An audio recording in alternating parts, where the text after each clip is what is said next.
대장동 사건으로 더불어민주당 이재명 대표의 최측근 정진상 전 당대표 정무조정실장까지 재판에 넘겨지면서 이제 모든 관심은 이재명 대표로 쏠리고 있습니다. 야당 대표에 대한 검찰의 직접 조사도 임박했다는 관측 속에 향후 수사가 민주당에 어떤 영향을 줄지 정치권도 촉각을 곤두세우고 있습니다. 조성호 기자의 보도입니다. 민주당 이재명 대표와 때려야 뗄 수 없는 측근 정진상 전 정무조정실장의 구속 기소는 이 대표에 대한 직접 수사의 전조나 다름없습니다.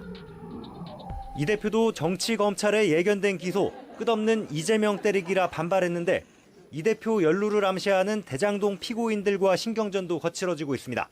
남욱이 연기를 하도록 검찰이 아마 연기 시도를 하는 거 아닌가 하는 생각이 드는데 이 연출 능력도 아주 낙제점이라는 생각이 들었습니다.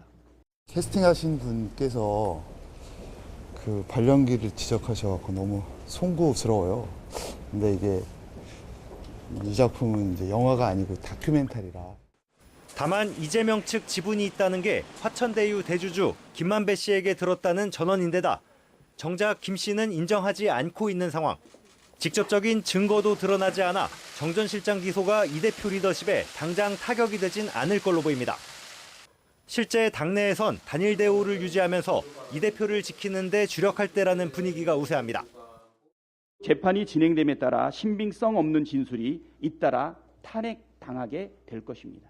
표적 수사로 없는 죄를 만들어내려 했던 검찰은 이에 따른 합당한 책임을 져야 할 것입니다. 그래도 비주류를 중심으로 이 대표를 엄호하다가 위기를 키울까 우려하는 목소리도 꾸준합니다. 다가오는 총선 공천권 논쟁까지 나오면서 균열도 싹트고 있습니다.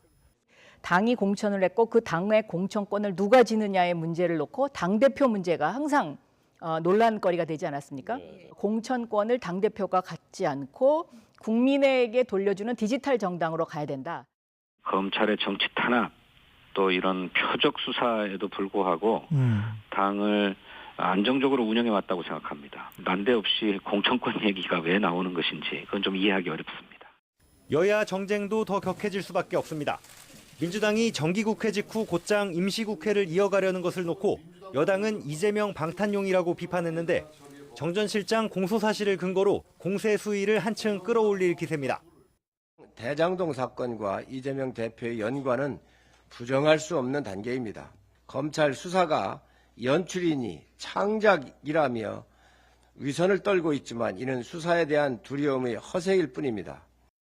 야당 지지율이 좀처럼 오르지 않는 원인 가운데 하나로 이 대표 사법 리스크가 꼽히는 것도 민주당엔 고민거리입니다.